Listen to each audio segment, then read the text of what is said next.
नमस्कार दोस्तों, अगर आपको भी दिल्ली और बेंगलुरु के बीच खेला गया आईपीएल का 46वां मुकाबला पसंद आया हो तो इस वीडियो को दिल से एक लाइक जरूर करें। नमस्कार दोस्तों, आईपीएल 2025 का 46वां और अब तक का सबसे रोमांचक, सांसों को रोक देने वाला महा मुकाबला आज आईपीएल इतिहास की दो बड़ी टीमें दिल्ली कैपिटल्स और रॉयल चैलेंजर्स बेंगलुरु के बीच अरुण जेटली स्टेडियम दिल्ली में खेला गया। ऐसे में मुकाबले की शुरुआत हुई बेंगलुरु के टॉस जीतने को लेकर। जी हाँ, आज के इस रोंगटे खड़े कर देने वाले महा मुकाबले में कप्तान रजत पाटीदार ने टॉस जीता और पहले गेंदबाजी करने का फैसला किया और विपक्षी टीम दिल्ली को बल्लेबाजी के लिए आमंत्रित किया था। फिर मुकाबला शुरू हुआ। रनों की बारिश करने के इरादे से दिल्ली की ओर से फाफ डू प्लेसिस और अभिषेक पोरेल ओपनिंग बल्लेबाजी करने के लिए मैदान में उतरे। दोस्तों, इन दोनों ही बल्लेबाजों के कंधों पर इस महा मुकाबले में अपने टीम को एक विस्फोटक ओपनिंग शुरुआत दिलाने की बड़ी जिम्मेदारी थी और ऐसा ही कुछ अंदाज दिल्ली के ओपनिंग बल्लेबाजों से देखने को भी मिला। जी हाँ, पहले ही गेंद पर स्ट्राइक पर खड़े अभिषेक पोरेल ने अपना हाथ खोला और गेंदबाजी करने आए। भुवनेश्वर कुमार के खिलाफ एक बेहतरीन चौका जड़ते हुए अपने पारी का आगाज कर डाला। आपको बता दें, इस ओवर में दिल्ली ने 8 रन बटोरे। ऐसे में अब दूसरा ओवर बेंगलुरु की ओर से लेकर आए तूफानी गेंदबाज यश दयाल लेकर आए, जहाँ पर उन्होंने काफी कसी हुई गेंदबाजी की और पहले 5 गेंद पर मात्र 3 ही रन दिए। लेकिन दोस्तों, अंतिम गेंद पर एक बार फिर अभिषेक पोरेल ने एक शानदार शॉट जड़ा और एक चौका लगा दिया। दोस्तों, पावर प्ले में आज बेंगलुरु के खिलाफ अभिषेक पोरेल का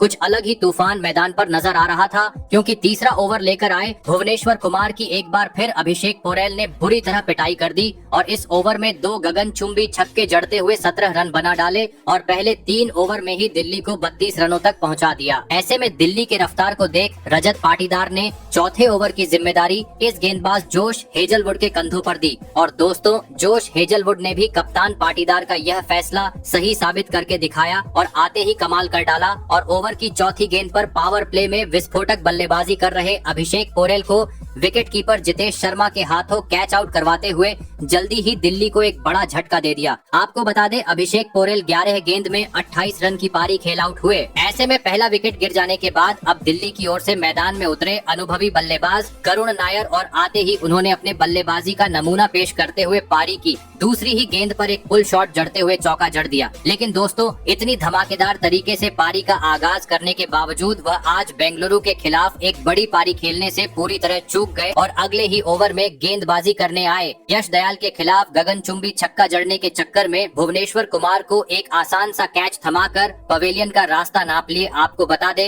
करुण नायर आज 4 गेंद में मात्र 4 ही रन बना पाए। दोस्तों, बेंगलुरु के घातक गेंदबाजी के सामने अब दिल्ली पावर प्ले में ही अपने 2 बड़े बल्लेबाजों को गवा चुकी थी, जिसे देख विराट कोहली के चेहरे पर भी अलग ही जल्लोष दिखाई दे रहा था। ऐसे में अब टीम को संवारने के लिए मैदान में उतरे शानदार बल्लेबाज केएल राहुल, जिनसे आज पूरा दिल्ली का खेमा एक बड़ी पारी की उम्मीद लगाकर बैठा था। आपको बता दे, करुण नायर के विकेट गिर जाने के बावजूद इस ओवर में फाफ डू प्लेसिस के बल्ले से एक बेहतरीन चौका देखने को मिला। ऐसे में अब पावर प्ले का अंतिम ओवर बचा था। गेंदबाजी पर आए जोश हेजलवुड, जहां पर उन्होंने स्ट्राइक पर मौजूद केएल राहुल के खिलाफ पहले 4 गेंदें तो काफी बेहतरीन डाली, लेकिन 5वीं गेंद पर स्ट्राइक पर आए डुप्लेसिस ने आते ही अपना असली रंग दिखा दिया और सामने की ओर एक तेज तर्रार चौका जड़ते हुए पावर प्ले का 6 ओवर का खेल खत्म होने तक दिल्ली को 52 रनों तक पहुंचा दिया। दोस्तों, भले ही एक ताबड़तोड़ शुरुआत दिल्ली के बल्लेबाज पावर प्ले में टीम को नहीं दिला सके थे, लेकिन बेंगलुरु जैसे बड़े टीम के सामने विशाल लक्ष्य खड़ा करना था तो अब मैदान में मौजूद केएल राहुल और फाफ डू प्लेसिस को अपने जिम्मेदारी को समझते हुए विस्फोटक अंदाज में एक साझेदारी बनाना जरूरी था।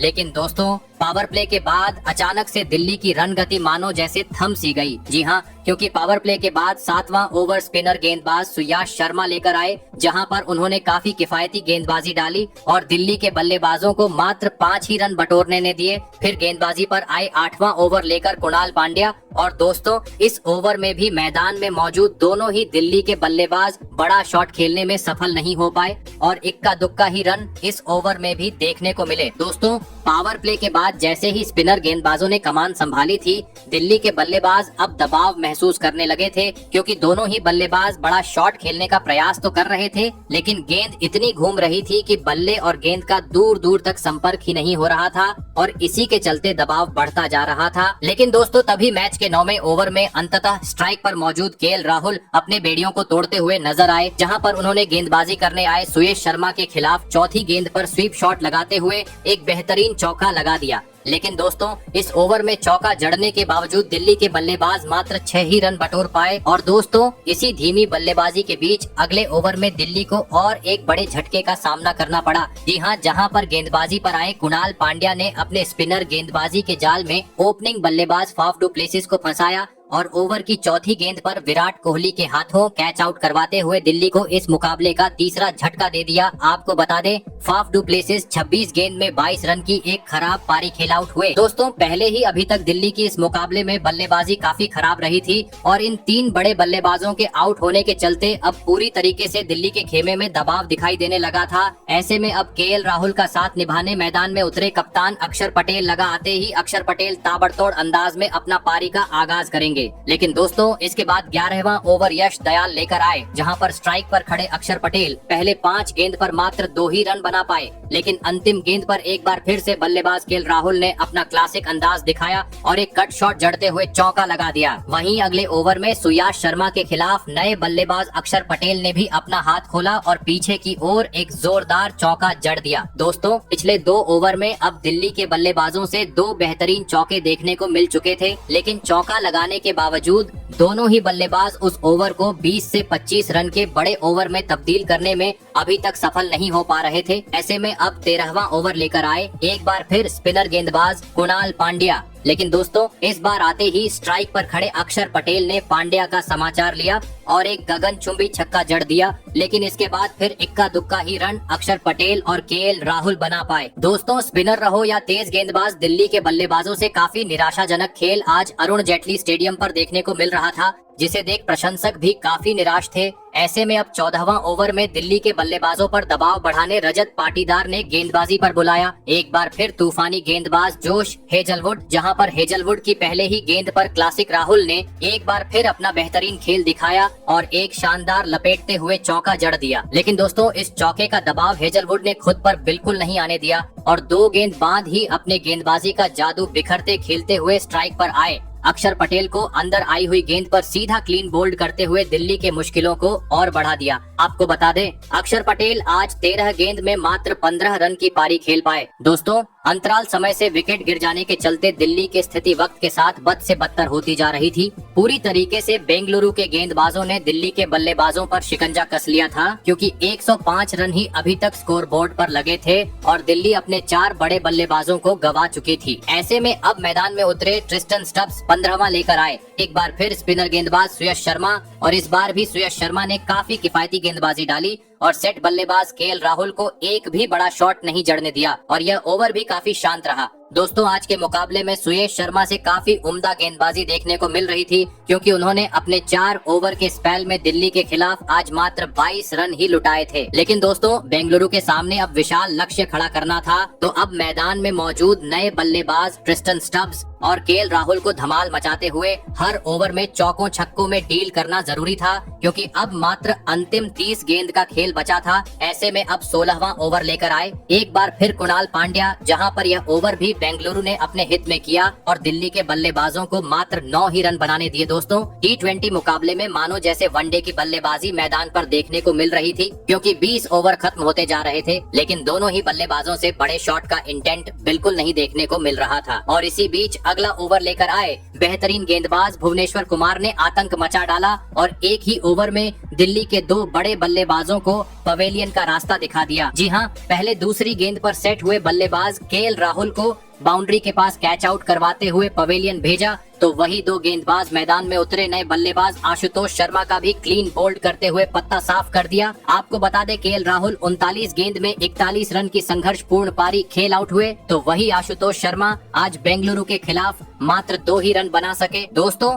दिल्ली को एक ओवर में 2 बड़े झटके लग जाने के चलते अब प्रशंसकों के चेहरे पर भी टेंशन साफ तरीके से दिखाई दे रही थी। ऐसे में अब इस संकट की घड़ी से बाहर निकालने के लिए मैदान में उतरे विपराज निगम अंतिम ओवरों में अब बड़े शॉट जड़ने की पूरी जिम्मेदारी ट्रिस्टन स्टब्स के कंधों पर आ चुकी थी और दोस्तों इस जिम्मेदारी को 18वें ओवर में ट्रिस्टन स्टब्स निभाते हुए भी नजर आए, जहां पर उन्होंने पहली गेंद पर एक अतरंगी शॉट लगाते हुए चौका जड़ दिया, तो वही 5वीं गेंद पर भी एक तीर की तरह सामने की ओर ट्रिस्टन स्टब्स से 4 रन देखने को मिले। आपको बता दें इस ओवर में नए बल्लेबाज विपराज निगम ने भी जोश हेजलवुड को एक अपर कट शॉट जड़ते हुए एक गगनचुंबी छक्का जड़ दिया और इस ओवर में कुल 17 रन बटोर डाले। दोस्तों इस एक ओवर ने पूरी तरीके से अब मोमेंटम को दिल्ली की ओर बदल डाला था, क्योंकि इसके बाद 19वां ओवर भी एक बार फिर ट्रिस्टन स्टब्स ने बुरी तरह फोड़ डाला और गेंदबाजी करने आए। यश दयाल के परखच्चे उड़ाते हुए इस ओवर में 3 जोरदार चौके और एक आसमानी छक्का जड़ते हुए सभी को हैरान कर दिया। दोस्तों अंतिम 3 ओवरों में अब रनों की बरसात मैदान पर देखने को मिल रही थी। ऐसे में अब अंतिम over death over specialist Bhuvneshwar Kumar लेकर आए, जिन्होंने पहली गेंद पर 1 रन लिया तो दूसरी गेंद पर दिल्ली के बल्लेबाज गलती कर बैठे और 2 रन चुराने के चक्कर में विपराज निगम रन आउट होकर अपना कीमती विकेट गवा बैठे। आपको बता दें विपराज निगम के 6 गेंद में 12 रन बनाकर पेवेलियन लौटे, लेकिन इस ओवर की चौथी गेंद पर एक बार फिर ट्रिस्टन स्टब्स ने अपना हाथ खोला और एक बेहतरीन चौका जड़ दिया, परंतु 5वीं गेंद पर अंततः ट्रिस्टन स्टब्स भी गलती कर बैठे और एक बार फिर गेंद को सीमा रेखा के पार पहुंचाने के चक्कर में जोश हेजलवुड को एक आसान सा कैच थमाते हुए अहम मौके पर अपना बड़ा विकेट गवा बैठे। आपको बता दें ट्रिस्टन स्टब्स 18 गेंद में 34 रन की धुआंधार पारी खेल आउट हुए और इसी धमाकेदार बल्लेबाजी के चलते 20 ओवर का खेल खत्म होने तक दिल्ली ने स्कोर बोर्ड पर 162 रन लगा दिए और यह महामुकाबला जीतने के लिए बेंगलुरु के सामने 163 रनों का एक विशाल लक्ष्य खड़ा कर दिया। ऐसे में दोस्तों इसके बाद दिल्ली से मिले 163 रनों के लक्ष्य का पीछा करने बेंगलुरु की ओर किंग विराट कोहली और जेकब बेथेल बल्लेबाजी करने के लिए मैदान में उतरे। दोस्तों दिल्ली ने दिया हुआ लक्ष्य बड़ा था, ऐसे में दोनों ही बल्लेबाजों पर ताबड़तोड़ शुरुआत दिलाने की बड़ी जिम्मेदारी थी और ऐसा ही कुछ लक्ष्य का पीछा करते हुए बेंगलुरु के ओपनिंग बल्लेबाजों से देखने को भी मिला। जी हां, पहला ओवर तो दोनों ही बल्लेबाजों ने सूझबूझ के साथ खेला और मात्र अक्षर पटेल की इस ओवर में 4 ही रन बटोरे, लेकिन दूसरे ओवर में दोनों ही बल्लेबाजों ने आतंक मचा डाला, जहां पर तीसरी गेंद पर विराट कोहली ने बाहर निकलते हुए एक शानदार चौका जड़ा तो 5वीं और 6ठी गेंद पर जेकब बेथेल ने अपना असली रंग दिखाते हुए एक गगनचुंबी छक्का और एक तेज तर्रार चौका लगा दिया। दोस्तों एक बेहतरीन शुरुआत बेंगलुरु के बल्लेबाजों से पहले 2 ओवर में देखने को मिली थी। ऐसे में तीसरा ओवर कप्तान खुद अक्षर पटेल लेकर आए और आते ही उन्होंने कमाल कर डाला और ओवर की दूसरी ही गेंद पर जेकब बेथेल को बाउंड्री पर खड़े करुण नायर के हाथों कैच आउट करवाते हुए जल्दी ही बेंगलुरु को पहला झटका दे दिया। आपको बता दें जेकब बेथेल 6 गेंद में 12 रन बनाकर आउट हुए। फिर मैदान में उतरे लेफ्ट हैंड बल्लेबाज देवदत्त पडिक्कल, लेकिन दोस्तों अक्षर पटेल का तूफान यही नहीं रुका, बल्कि उन्होंने एक गेंद बाद नए बल्लेबाज पडिक्कल को भी सीधा क्लीन बोल्ड करते हुए एक ही ओवर में बेंगलुरु को दोहरा झटका दे दिया। आपको बता दे देवदत्त पडिक्कल आज दिल्ली के खिलाफ अपना खाता भी नहीं खोल पाए। दोस्तों अक्षर पटेल की घातक गेंदबाजी के सामने पहले 3 ओवर में ही बेंगलुरु अपने 2 बड़े बल्लेबाजों को गवा चुकी थी। ऐसे में अब किंग विराट कोहली का साथ निभाने मैदान में उतरे कप्तान रजत पाटीदार और आते ही चौथा ओवर लेकर आए मुकेश कुमार के खिलाफ पहले ही गेंद पर पीछे की ओर एक बेहतरीन चौका जड़ते हुए पाटीदार ने अपना खाता खोल डाला, लेकिन इसके बाद अगली 4 गेंद पर पाटीदार मात्र 1 ही रन बना पाए। ऐसे में अंतिम गेंद पर विराट कोहली स्ट्राइक पर आए, लेकिन दोस्तों इस बार एक बड़ी तालमेल की कमी दोनों ही बल्लेबाजों के बीच देखने को मिली और इसी का फायदा करुण नायर ने बेहतरीन तरीके से उठाया और रजत पाटीदार को रन आउट करवाते हुए बेंगलुरु को बुरी तरह मुश्किल ने डाल दिया। आपको बता दे रजत पाटीदार 6 गेंद में 6 रन बनाकर आउट हुए। दोस्तों लक्ष्य का पीछा करते हुए दिल्ली के सामने बेंगलुरु का बल्लेबाजी क्रम पूरी तरीके से डगमगा चुका था, क्योंकि अभी तक 30 रन भी स्कोर बोर्ड पर नहीं लगे थे और 3 महत्वपूर्ण बल्लेबाज अपना विकेट गवा चुके थे। पूरी तरीके से दिल्ली के गेंदबाजी हावी थी। ऐसे में अब 5 नंबर पर बल्लेबाजी करने मैदान में आए कुणाल पांड्या, लेकिन दोस्तों विकेट गिरने का दबाव अब मैदान में मौजूद विराट कोहली और कुणाल पांड्या पर साफ दिखाई दिया, जिस कारण इसके बाद 5वां और 6ठा ओवर में दोनों ही बल्लेबाज पावर प्ले होने के बावजूद कोई भी बड़ा शॉट नहीं जड़ पाए, जिस कारण आज पावर प्ले का 6 ओवर का खेल खत्म होने तक बेंगलुरु मात्र 35 रन स्कोर बोर्ड पर लगाने में सफल हो पाई। दोस्तों पावर प्ले में ही 3 बड़े बल्लेबाजों को गंवाने के चलते बेंगलुरु के बल्लेबाज आज टीम को लक्ष्य का पीछा करते हुए जैसी चाहिए वैसी शुरुआत तो दिलाने में पूरी तरह असफल रहे थे, लेकिन दिल्ली ने दिए हुए लक्ष्य को हासिल करना था। तो अब मैदान में मौजूद विराट कोहली और कुणाल पांड्या को अपने अनुभव का फायदा उठाते हुए एक बड़ी साझेदारी निभाना जरूरी था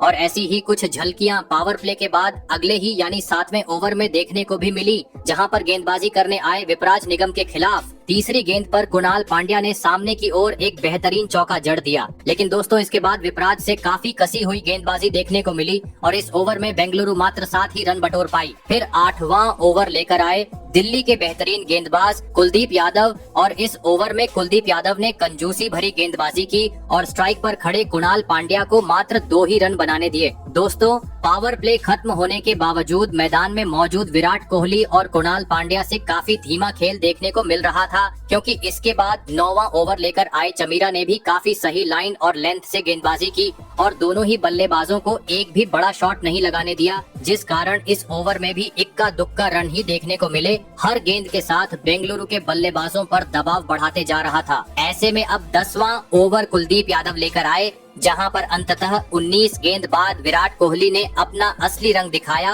और एक बेहतरीन चौका जड़ते हुए बता दिया कि मैं अभी भी मैदान में मौजूद हूं। वही अगले ओवर में दूसरी छोड़ पर खड़े कुणाल पांड्या ने भी अपना हाथ खोला और चमीरा के खिलाफ एक आसमानी छक्का जड़ दिया। दोस्तों 2 ओवरों में बेंगलुरु के बल्लेबाजों से 2 बड़े शॉट देखने को मिलने के चलते अब पहली बार स्टेडियम में बेंगलुरु के प्रशंसकों में खुशी नजर आने लगी थी और इसी बीच देखते ही देखते इन दोनों ही बल्लेबाजों ने 5वें विकेट के लिए 50 से अधिक रनों की साझेदारी भी निभा डाली। लेकिन दोस्तों बेंगलुरु अभी भी दिल्ली में दिए हुए लक्ष्य से काफी दूर थी और इसी बीच स्पिनर गेंदबाज कुलदीप यादव ने 12वां ओवर काफी किफायती डाला और सेट होने के बावजूद दोनों ही बल्लेबाजों को एक भी बड़ा शॉट नहीं जड़ने दिया, जिस कारण अब आवश्यक रन रेट 10 के पार पहुंच चुका था। लेकिन दोस्तों तभी मैच का 13वां ओवर अंततः बेंगलुरु के हित में साबित हुआ, जहां पर स्ट्राइक पर खड़े बल्लेबाज कुणाल पांड्या ने आतंक मचा दिया और गेंदबाजी करने आए मुकेश कुमार की धज्जियां उड़ाते हुए 2 गेंद पर 2 आसमानी छक्के जड़ दिए।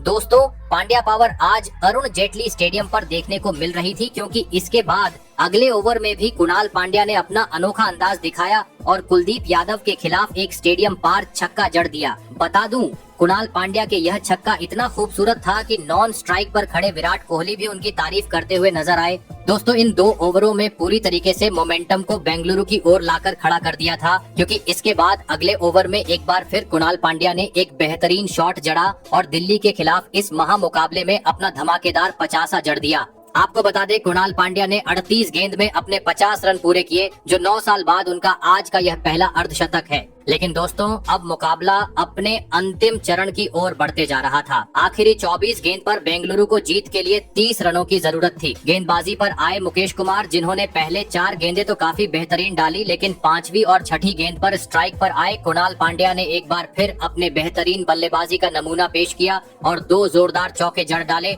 आपको बता दें इस ओवर में किंग विराट कोहली ने लगातार तीसरे मुकाबले में बेंगलुरु के लिए अपना धमाकेदार 50 भी पूरा कर लिया। दोस्तों बेंगलुरु की यह साझेदारी काफी बेहतरीन तरीके से अब टीम को जीत की ओर ले जा रही थी। अब 18 गेंद पर जरूरत थी 26 रनों की और इस बार भी कुणाल पांड्या ने पहली गेंद पर चौका लगाते हुए ओवर की शुरुआत की। दोस्तों कुणाल पांड्या आज टीम के लिए एक मैच जीताऊ बल्लेबाजी करते हुए दिल्ली के खिलाफ नजर आ रहे थे, लेकिन तभी पांड्या का साथ निभा रहे विराट कोहली गलती कर बैठे और चमीरा के खिलाफ बड़ा शॉट खेलने के चक्कर में बाउंड्री पर मौजूद मिचेल स्टार्क को कैच थमाते हुए टीम को मझधार में छोड़ गए। आपको बता दें विराट कोहली 51 रन की पारी खेल आउट हुए। दोस्तों इस विकेट ने एक बार फिर मुकाबले में अब रोमांच बढ़ा दिया था। 12 गेंद पर अब बेंगलुरु को 17 रनों की जरूरत थी। मैदान में उतरे पांड्या का साथ देने टीम डेविड, लेकिन यहाँ पर अक्षर पटेल की काफी खराब कप्तानी देखने को मिली, जिन्होंने मिचेल स्टार्क की जगह मुकेश कुमार के हाथ में गेंद दी और दोस्तों इसी का फायदा स्ट्राइक पर खड़े टीम डेविड ने काफी बेहतरीन तरीके से उठाया और पहली गेंद पर छक्का तो दूसरी और तीसरी गेंद पर 2 बेहतरीन चौके चढ़ते हुए 1 ओवर शेष रहते ही इस महामुकाबले में बेंगलुरु को 6 विकेट से एक ऐतिहासिक जीत दिला दी। तो दोस्तों आपको क्या लगता है इस साल कौन सी टीम आईपीएल के खिताब को अपने नाम करने में सफल हो पाएंगी? कमेंट करके जरूर बताइएगा। धन्यवाद।